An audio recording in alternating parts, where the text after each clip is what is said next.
Thanks, Alex. It's a great pleasure to be back with everybody today. I'm going to talk today about how to use MaxiFi Planner to raise your lifetime spending, your discretionary spending. And I'm going to give examples which entail essentially no risk or very little risk. Where there is some risk, I'll mention where that might be coming from, but basically there's lots of things you can do short of, let's say, investing in the market to try and make money in a safe way. So one wants to try and exhaust all those possible methods of raising your living standard safely before entertaining risky investing. And now that I mentioned risky investing, I want to point out that the next webinar that we're going to hold will be on July 15th, and that's going to be at 2 o'clock. That's also a Wednesday. And the topic of that will actually be about investing at risk. It's going to be using MaxiFi, or showing you how to use MaxiFi to guide your joint investment and spending decisions, your portfolio decisions, as well as how fast you spend as you're going along through time, not knowing exactly what the future will bring. So on July 15th, I'll be talking about the risk analysis part of MaxiFi, which we haven't gotten into in the prior webinars. And then on July 29th, Rick Miller, who's also an economist, as many of you know, I'm a professor of economics at Boston University. Well, Rick Miller is a PhD economist from the University of Chicago, and about 17, 18 years ago, he started his own personal financial planning software, advisory service. It's called Sensible Financial Planning, and he's been using our software in his practice for about 18 years, and he's going to be giving a webinar whose title is When Can I Retire? So that's July 29th, also a Wednesday, also at 2 p.m. So let me take you through, before I start taking you through this presentation, I just want to point out one thing very quickly for everybody to see, which is if you go to our main website, which is right here, and you click on like for households or for advisors, if you're an advisor, you'll see this thing that says webinars. And then if you come down here, if you scroll down, you'll see the latest webinar that's being announced, but you'll also see the prior webinars that you can click on these videos. We have the Q&A separated out. We're going to be adding the Q&A for the May 5th webinar later today. So as we proceed, you'll have this library of webinars that you can go take a look at. And now let me get back into the presentation. So the first thing is just what am I going to talk about today? Here's the agenda. I'm going to illustrate MaxiFi's very many different ways to try and raise your lifetime spending. I'm not going to cover all the different ways you can do that, but a bunch of them. And then I'm going to illustrate MaxiFi's two methods of optimizing your lifetime spending. One is by running our maximization report, what we call that Robo-Optimization. Let the program do the maximization for you. And in that, as you'll see, you get to choose the things that you want to have the program, have the software optimize over. And you'll see it's going to come up with recommendations that can dramatically raise your lifetime spending in what appears to be a perfectly safe manner. And then I'll also show you this other mechanism for optimizing your lifetime spending plan, which is called manual optimization. Here you set up alternative profiles with different inputs, and then you run comparison reports and see if you have indeed been able to raise your lifetime present value of spending. And I'm also going to focus your attention not just on the total lifetime spending measured in present value, the value in the present, but I'm also going to focus your attention on the time path of your spending to see how smooth it is, because our software is focused on not just the level of your lifetime spending, but also trying to keep it smooth each year so that your annual discretionary spending per household member, that's what we call your living standard, is smooth through time, so that that's keeping that smooth depends on how cash constrained you are, as you'll see in the presentation. So anyway, just to review a couple of things here, MaxiFi is analyzing your complete financial future. It's a very powerful and accurate tool, as you'll see, or you already know. It calculates your highest sustainable living standard given your inputs. It's not leaving money on the table. That's you're dying broke.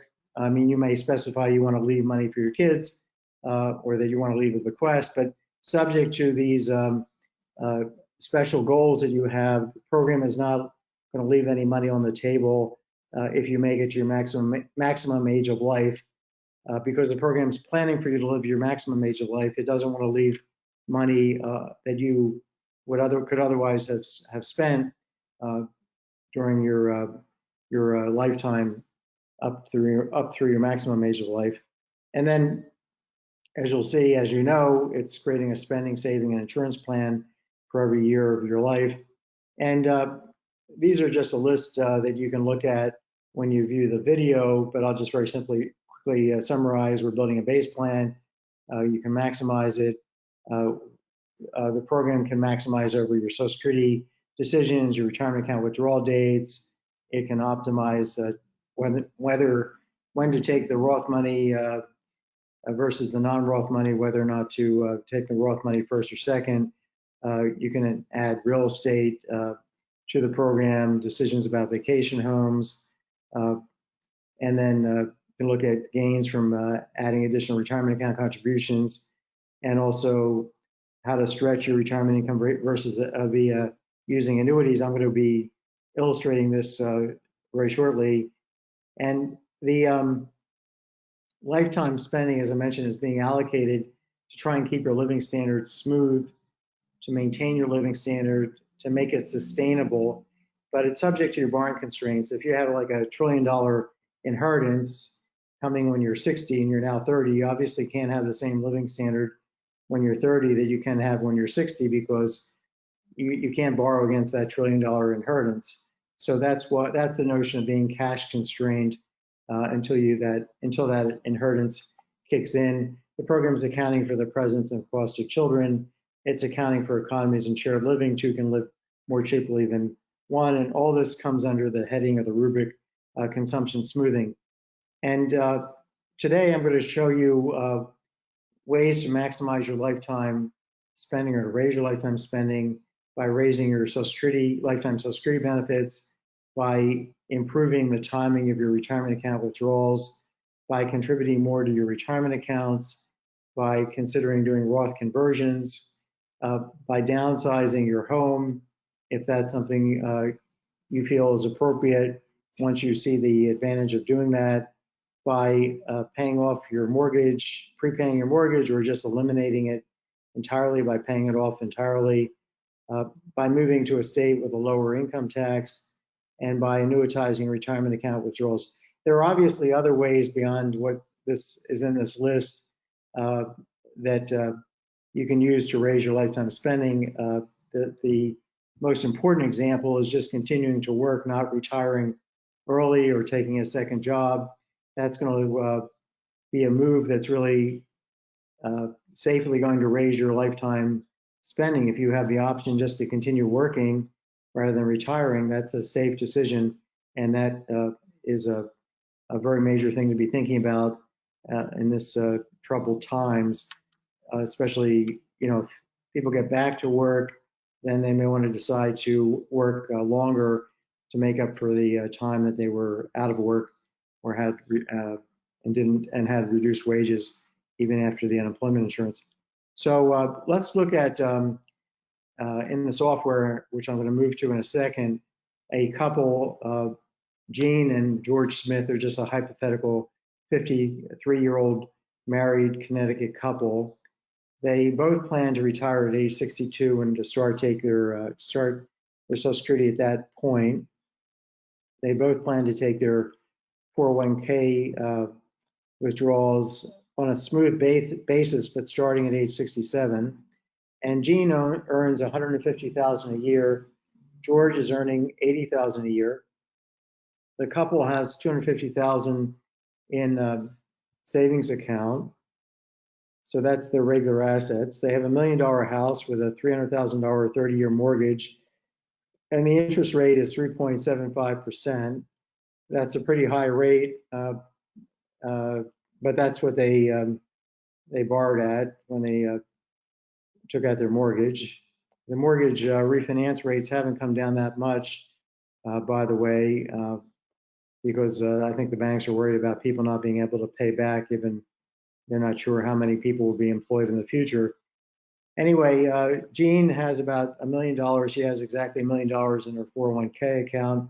George's 401k is $250,000. And now let me just move over to the actual program, and I'm just going to pull that up. So let me just maximize the program. And so I created a base profile for, I'm going to pull that up right here. I created a whole bunch of profiles for today's webinar, and I'm going to go through each one of them. But the base profile involves these inputs, which are over here on the left. For example, we can go over to Jean and notice that she has $150,000 in earnings. If I went up through retirement age, if I wanted to modify that, I could just click on this edit icon and then change her inputs. I could add another job. I could have her go back to work or earn more money, or stop working, whatever she was going to do if George were to die. So there's contingent planning here, which affects life insurance recommendations in the program. There's a Social Security earnings record, which I entered for her, past covered earnings. And then we have her retirement accounts, which again is $1 million. And she and her employer are both contributing about $4,500. For George, the story is a little different. He's making $80K. He's got a Social Security earnings history. And then he's got retirement accounts of $250,000, $2,400 of contributions that he's making, and the employer's making the match. And then under the household, they're living in Connecticut. They have a house of $1 million. There's a mortgage information, property taxes, homeowners insurance. You can see these amounts. And if we wanted to edit anything, for example, change the state that they live in, or change the mortgage, or add another mortgage, or add a change in their home, or tell the program that if Jean were to die, George would sell the house and downsize, or if George were to die, Jean would do that, or maybe upsize, whatever. You can do that right here as well. And then this screen just shows you that they have $250,000 in the savings account, and their Social Security strategy is they're both going to take Social Security at the earliest possible date. That's when they turn 62 at age in the year 2026. And then the other thing I just want to kind of reiterate, as I have in prior webinars, is that if you click on these headers like Jean, you get information about Jean. For example, you can set her maximum age of life at a different value than 100, which is our default. You can set her retirement age, change her gender, change her year of birth. George, it's the same story. You can see his key inputs. And then household, oh yeah, let me just say, there's some inputs like George might have a pension or annuities. I kind of dismissed those inputs because I didn't want to include those for this particular case. But if you wanted to enter a pension for George, you would just restore that input and enter the information. It would just show up right here under pensions as an item under in the base plan under George's inputs. And then household, the same thing. There's some elements, input elements that I had dismissed, like special receipts or special expenses, 529 accounts, real estate, they could all be restored and you could enter inputs. I've just left them out to keep this case as simple as possible. So now let me just run the base plan and see what it does. So I come down here and I run the base report. And let's just find out what it says. Well, the first thing you see, and many of you have seen this before because you run the program, is that we do lifetime budgeting here. So the lifetime income, that resources that all valued in dollars at the end of the year, the first year, it's $5.1 million. And that consists of labor income, has a certain amount value, and so lifetime present value, and Social Security benefits, and retirement account withdrawals. These are all the resources the couple has to spend. And then here are all the outlays for housing, federal and state taxes, which we are calculating internally in the program to make sure that everything's internally consistent, retirement account contributions, Medicare premiums, and what's left is what the household can spend. These other expenditures are really fixed or off the top expenses, but they have this much in resources. So the difference is the discretionary spending, the lifetime discretionary spending. And this is the thing I'm going to be trying to maximize. But I want to point out that it's not just trying to maximize that we care about, but we also want to make sure that we're looking at taking account or being cognizant of what happens to the household's annual discretionary spending. And you can see in this base case that even though the green curve, which is their income, is very irregular because they're retiring and then their Social Security money is kicking in, and that's why their income doesn't go to zero, but then their withdrawals from their retirement accounts comes in. That's where you see the curve going back up. So the income profile is very irregular. Their off the top expenses are irregular as well. And this includes, these fixed expenses include taxes. So the reason that the blue curve drops down so much when they stop working is because their taxes decline. And by the way, if you wanted to see what's going on with their taxes, you click spending overview, click on taxes. And if you wanted to see the details of the taxes, you would just click here. But anyway, back to this. I'm going to look at the chart view one more time. You can see that their annual spending, and therefore their annual living standard, because that's the spending per adult with an adjustment for economies and shared living, is perfectly smooth. So this household right now with their base plan does not have any cash flow constraint concerns. They're having a smooth living standard, and it's going to produce lifetime discretionary spending of $3.2 million. The question is, can they do better? Are there things that they can try to raise their lifetime living standard? So let me just take the base profile again, and now I'm going to just run the maximization report, and I'm going to maximize over their deciding when they should take their benefits. And this is a kind of a household decision, because what Jean can do with respect to taking benefits may depend on what George is doing, and what George can do with respect to taking benefits or getting benefits from Jean's record will depend on when Jean takes her retirement benefit. So there's an interdependency here. But I'm going to have the program look at all the options for when the two of them can collect benefits and see which one is going to produce the highest lifetime spending.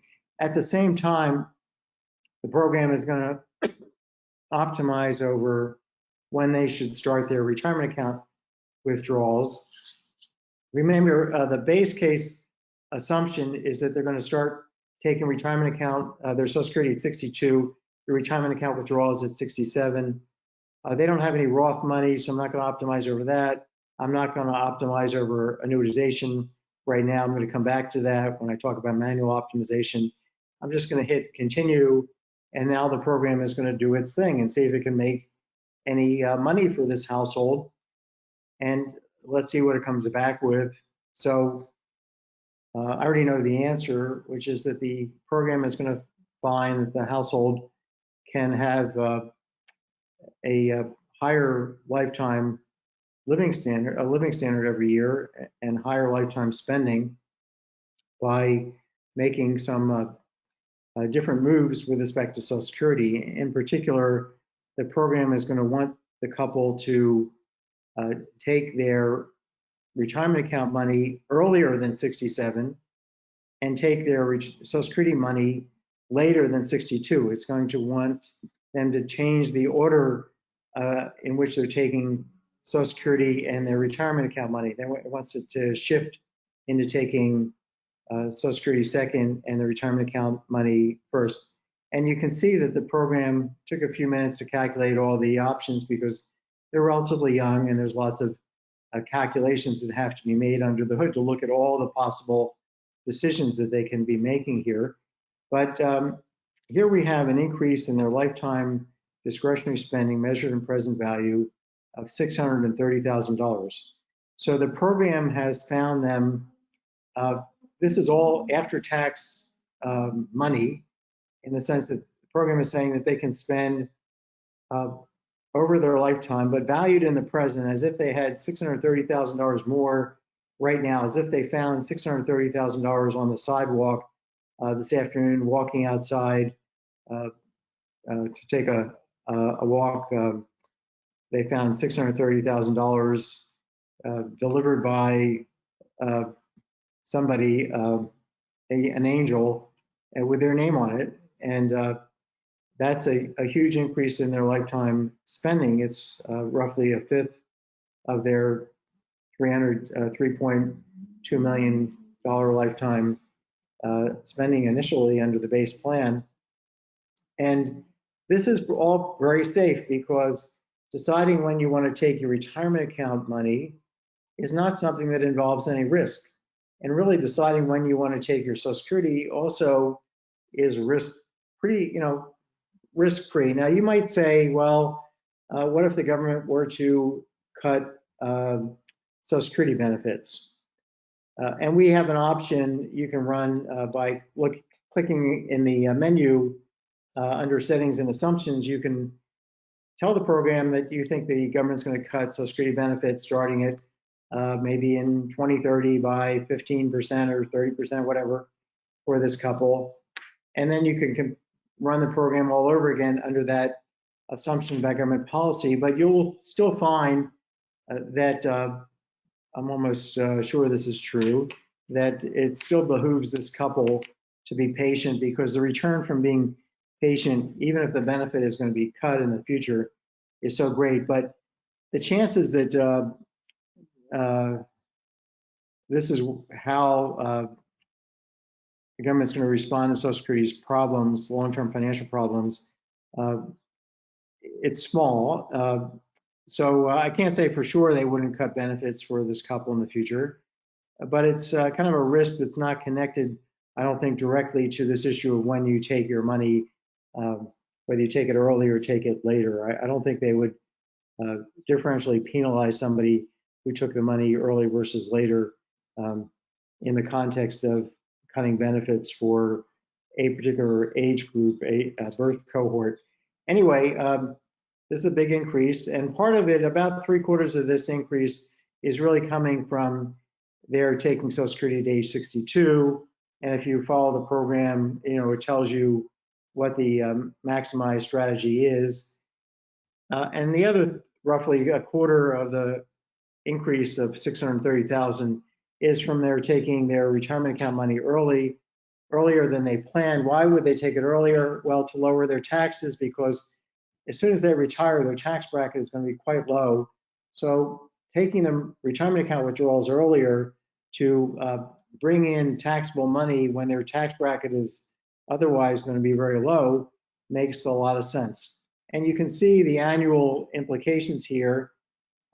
It looks like this, and I want to point out what's going on here, why the living standard, the discretionary spending, and therefore the living standard per person is kicking up. Well, in this scenario where they take Social Security at 70 and take the retirement account money early, well, they end up using up more of their assets prior to reaching age 70, and then after age 70, they're living primarily on Social Security. So when their mortgage comes to an end and those payments stop, you see a big increase in their, well, an increase is not that huge an increase, but you see about a $7,000 increase in their discretionary spending each year. And that has to do with their mortgage payments coming to an end pretty late in life. So they are borrowing constrained, the software or cash constrained is another way of putting it, over their entire lifetime. But even before they pay off their mortgage, you can see that their living standard every year went from about it was around 71,000 discretionary spending to about 83,000. So they get to spend almost $12,000 more per year. That's about $1,000 more per month. And this is all in today's dollars. So, okay, so that's right away one thing you can do running MaxiFi, which is to optimize your base plan. See if the software can come up on its own with a way to help you out. Now let me move to another idea, which is, what if the couple had the option to invest more in their retirement accounts? What if they could contribute more? So I went to Jean's retirement account and I modified the input to have her contribute $9,000 a year rather than $4,500 a year to her 401k. And I have George contributing $4,800 a year as a personal contribution rather than $2,400 a year. So the question is this going to matter much? And because interest rates are so low these days, and because MaxiFi has default assumptions that are consistent with the current prevailing interest rate and the market expectation about what the path of inflation is going to be over the next 30 years, there's not a big gain in using 401ks to defer your taxes. There is a gain in using 401ks to try and pay your taxes when you're in a lower tax bracket. But for this couple, when I run this report, which is having them contribute more, I compare that with the Maximize plan. Let's just compare that and see if there's any additional gains. There's not a lot of money to be made by them contributing more. So part of my message today is not every possible trick is going to work for every couple or every single person or every partnered couple if they're not married. So in this case, it really doesn't matter much if they contribute more or not. Their tax bracket isn't that much different once they, between now and when they are in retirement, given how they're handling their retirement account withdrawals, and given the fact that Social Security benefits are subject to federal and in some states state income taxation, there's not a lot of gain from contributing more to a retirement account. So this doesn't help much. So I moved on to thinking about something else that they might try. So I figured let's look at a Roth conversion. Maybe it would make sense to have Jean, she's got the bigger 401k. Let's consider her doing a Roth conversion. So I came down here, I clicked edit, and then in this section about Roth conversions, I put in that she's going to be converting $50,000 a year between age 56 and 62. So that's the next 6 years. She's going to convert $50,000 a year into a Roth.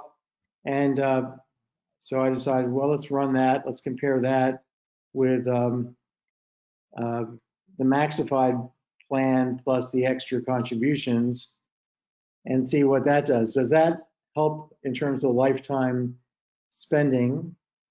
And The answer is it does. If you look here, making these extra contributions, making the Roth conversion adds about another 30,000 or so dollars to their lifetime spending. This column is a bit bigger than that column by about $30,000. And you might say, well, gee, that's worth it. Let's go ahead and have her do the Roth conversion. But then you have to look at what happens to their annual discretionary spending and therefore their annual living standard. And it puts them into a kind of a more severe cash flow constraint problem because they don't have that much cash they have like, as I said, 250,000 in their savings account. But if they start withdrawing 50,000 from their 401k every year for the next 6 years, Gene does that, well, they have to pay taxes on that. So that lowers their cash flow. I mean, it's a cash outlay. And over this period between 2020 and 2034, they basically are cash constrained. And so their living standard has to be lower, and then it can be higher later in life.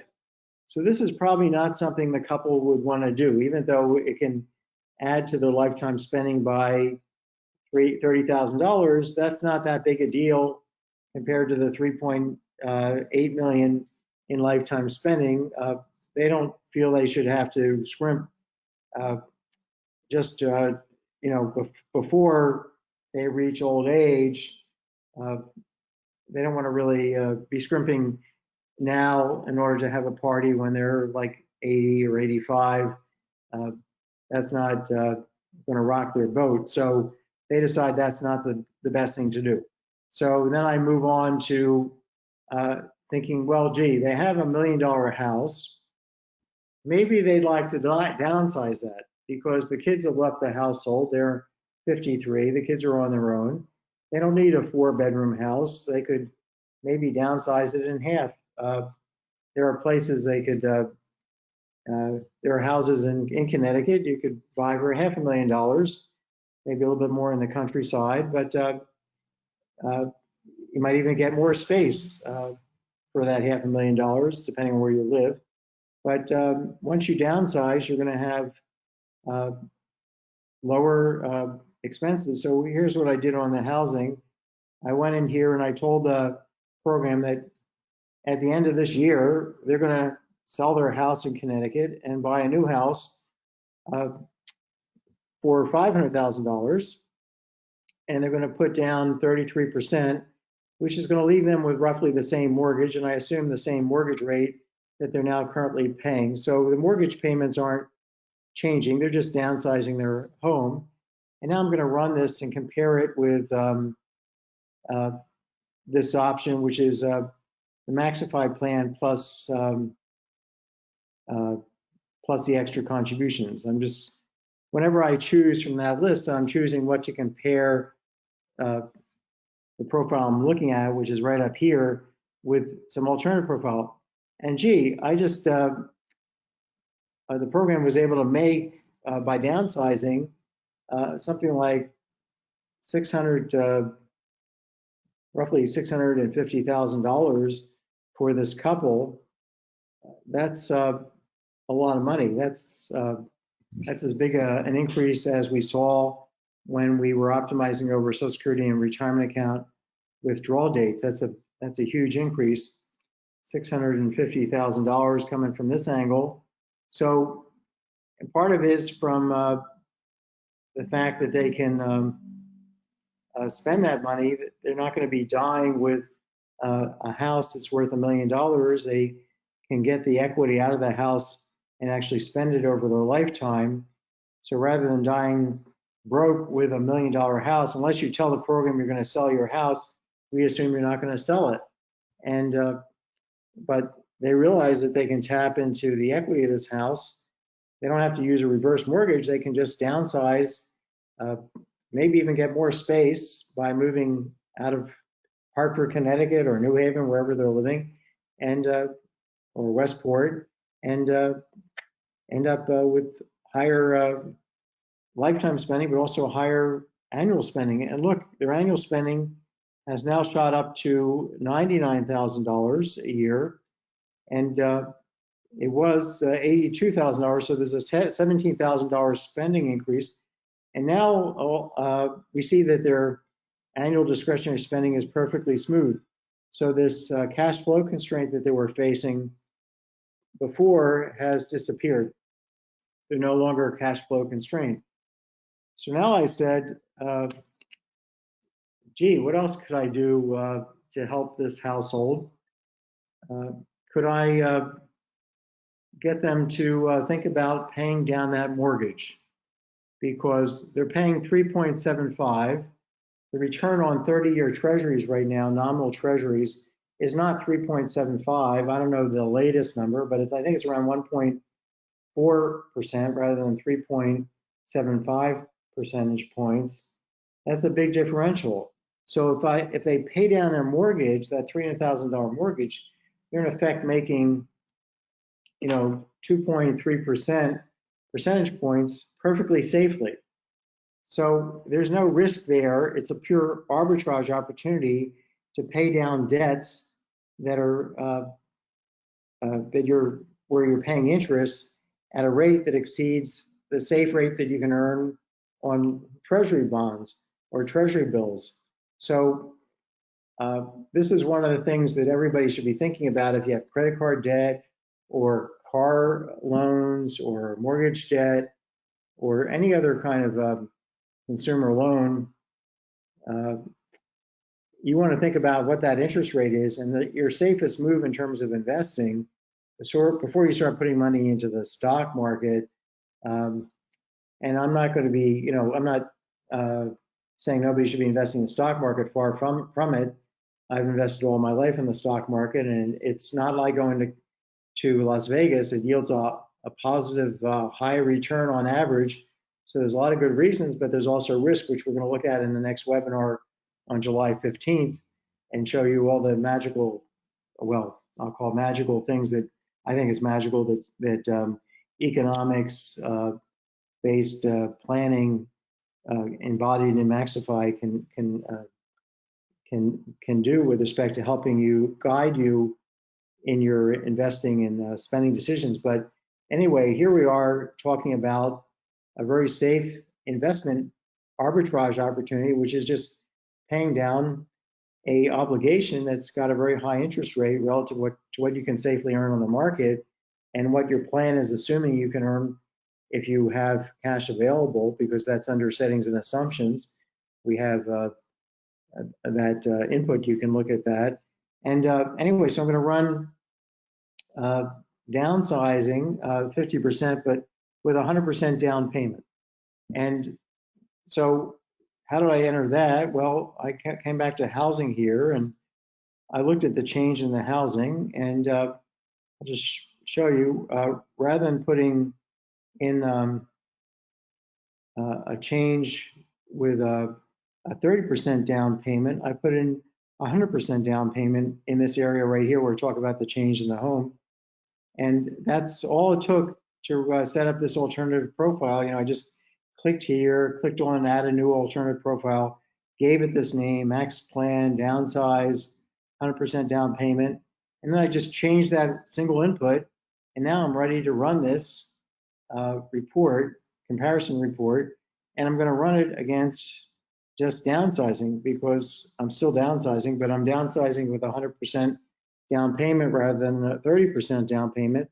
Let's see if I can make some more money for this couple. I did, well, I didn't actually do it. MaxiFi did it, and it's able to make quite a lot of more money. It's 4.6 million versus 4.5 million. That's basically it's over $100,000 that it's about $140,000 that in additional lifetime discretionary spending. So again, it's like they walk out the door and there's another bag of money for $140,000 sitting there with their name on it. There's no risk associated with this. All they have to do is when they downsize, just not take out a mortgage, just use the proceeds from paying off from selling their house. Part of those proceeds they use to pay off their mortgage, and the other part they use to buy the house. And bingo, they've got no mortgage for the rest of their life. And bingo, their lifetime discretionary spending has gone up by $140,000 or so. And bingo, their annual discretionary spending has gone up by $3,000. Now, gee, every year you can, if you can raise your annual spending by $3,000 a year for the rest of your life, and they're only 53 and they could make it to 100, well, that comes out in total to $140,000 in present value. So it's worth it. So I didn't give up there. I said, well, gee, they live in Connecticut. Connecticut is one of the 3 states with the highest taxes in the country. It's Connecticut, New York, and California. So what if they were to just pick up and move to Texas? I could have had them move at 62, but I actually had them move right away down to Texas, and Texas doesn't have a state income tax. So I had them do everything that I had them do before, which is downsize their home, pay off their mortgage 100% down, in other words, make 100% down payment on the new home. But under housing, where I specified the change in the home, down here, future housing changes, I specify that they're going to live in Texas. And now I've got the report set up that way, I mean the case set up that way. And now I run that case. I'm going to run it, I'm going to do a comparison with paying off the mortgage, downsizing, living in Connecticut versus living in Texas. So I'm going to run the comparison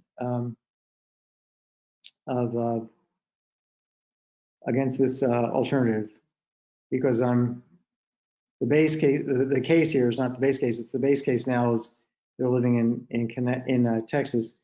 And gee, here I made another roughly $175,000 for them, and increased their their annual spending by another $4,000. So through all these things, I've been able, not with every single step make a big difference, but by pushing at it, I've been able to make a lot of improvements by using the program. And now I want to see if I can summarize. I'm going to go back to the PowerPoint and come to a summary slide here, which I'll show you, which gives a summary, and then we're going to go to the Q&A. It summarizes all the increases that we've come up with in the lifetime and annual spending of the couple. And these slides will be sent to you and also available on our website by just clicking webinar. Let me just go back here. So this is a summary comparing the final plan, and I surely could have done even better had I spent some more time trying to optimize Jean and George's plan, but I stopped here after running these 7 or so different things, and notice that their lifetime spending is $4.8 million under the final plan. It started out at $3.2 million. So 4.8 versus 3.2, we were able to make them $1.6 million. And you see that right here on the left, $1.6 million. They walk out the door, there's a pile of money, $1.6 million larger. And I also forgot, there's another thing I didn't take you through, which is annuitization, which I had, I think I may take you back there in a second and just show you how I did that. But there's one other thing I did, which is have them annuitize the retirement account withdrawals. And that does entail some risk because there's no longer inflation indexed annuities available. The principal insurance company used to provide fully inflation indexed annuities. They no longer do it. Nobody does it. So if you buy an annuity, you get a higher return on your money. But if inflation takes off, you can get paid off in watered down dollars. So there is a real risk there. So that's not a riskless proposition. But there are ways, some ways to mitigate that risk by having a nominal mortgage we may talk about that at a future date, but I won't get into that now. But anyway, the bottom line here is after you do all these things, you get their living standard going up from their annual spending going up from about $70,000 to about $108,000. So we're talking about $30,000 a year more in annual spending, so maybe $2,500 more a month. So this is a significant increase. This is a 50% increase in their annual living standard, because this thing is 50% bigger than this thing, and this line is 50% higher than that line. So this is a lifetime increase, 50% lifetime spending increase with very little risk apart from the annuitization and the interacting with inflation. I'm just going to just kick back here real quick and just go back to the program, because I wanted just to show you that I had how to do the annuitization. I don't want to leave that out. Here's doing everything else that the couple did. And to annuitize the couple, what I did is I went to George, for under retirement accounts, and I said that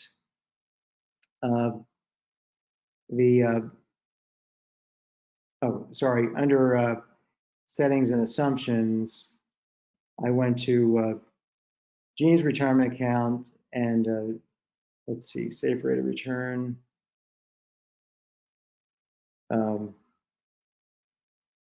Where did I put in the annuitization?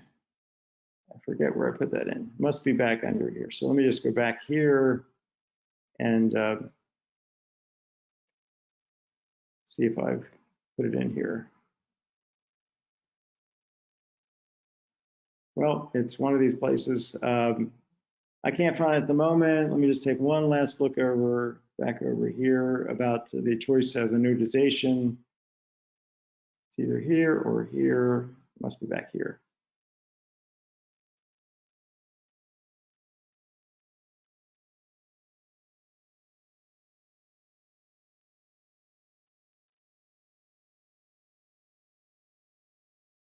Okay, well, I have lost my reference point for where the annuitization input is, but it is in the program. And Alex, you recall where that is? Maybe we'll join forces here on figuring that one out. Yeah, let's just move on from that. Okay. The oh, you know where it is? It's right in here. I think is, let's see, no. Yeah, contingency, special withdrawals, Roth conversion. I lost track of it. We'll find out. Okay. The anyway, so the bottom line is what I was just mentioning, which is that there's a 50% increase in the lifetime spending, and I now want to leave you with this slide, and that's the bottom line of today's webinar. And I want to stop the webinar and turn to Q&As. Alex, why don't we have you feed me the questions and I'll try and provide the answers.